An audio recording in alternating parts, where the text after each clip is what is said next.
외교란 무엇인가? 외교는 국가 안보이고 경제입니다. 외교의 최종 목표는 국익 추구입니다. 대한민국은 수출로 먹고 사는 나라입니다. 한국 경제의 대외 의존도는 80%에 달했는데 최근 9년 만에 100%가 뚫렸다는 충격적인 보도가 있었습니다. 외풍에 매우 취약하다고 언론들도 걱정하고 있었습니다. 무역이 망하면 한국 경제도 망합니다. 우리의 상품을 수출할 국가들과 잘 지내야 우리 물건을 사줄 것 아니겠습니까? 통상 중국의 수출하는 양이 우리나라 수출량의 4분의 1 이상을 차지한다고 알려져 있습니다. 미국과 일본에 수출하는 것을 다 합쳐도 중국의 절반밖에 미치지 않습니다. 국익을 위해서는 미국과는 정치 군사, 중국과는 경제를 위한 영리한 외교가 필요합니다. 윤석열 대통령의 말폭탄으로 외교가 깨지고 경제가 망가지고 있습니다. 러시아 푸틴 대통령의 최측근이자 전 대통령 메르베데프 국가안보회의 부의장은 윤 대통령의 최근 발언에 대해 러시아어로 퀴드 프로코 받은 대로 갚아주겠다고 한국에 대한 보복 조치를 경고했고,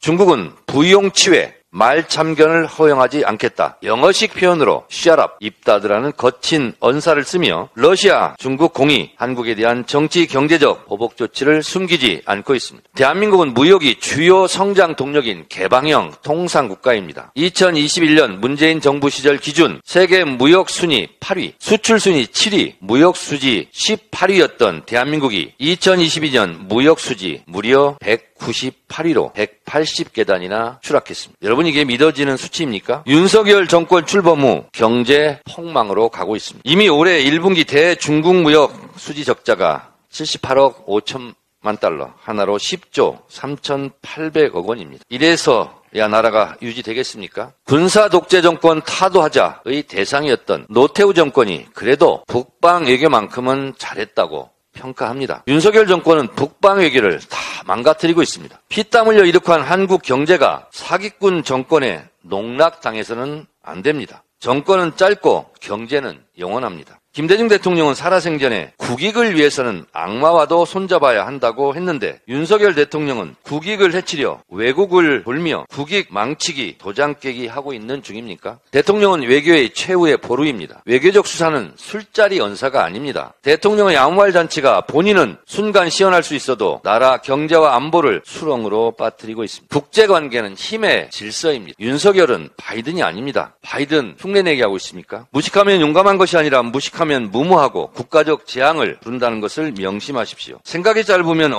언어가 망가지고, 언어가 망가지면 추한 행동을 하게 됩니다. 일반일도 이러할진데 하물며 대통령의 생각이 짧으면 언어를 타락시키고 대통령의 말 한마디에 국익이 망가집니다. 윤 대통령님, 말 조심하십시오. 아는 게 없고 생각이 짧으면 차라리 말을 말거나 침묵하십시오. 다언이 병입니다. 대통령의 말 한마디에 나라가 위태로워지고 국익이 백척간두의 위기에 놓입니다. 제발 정신 차리십시오. 국익을 생각하십시오. 윤석열 대통령님, 외교는 외통수가 아닙니다. 망해가던 명나라만 쳐다보다 삼전도의 치욕을 겪었던 인조의 길을 걸으시렵니까? 제발 통촉하여 주십시오. 구독과 좋아요는 봄의 뉴스에게 큰 힘이 됩니다.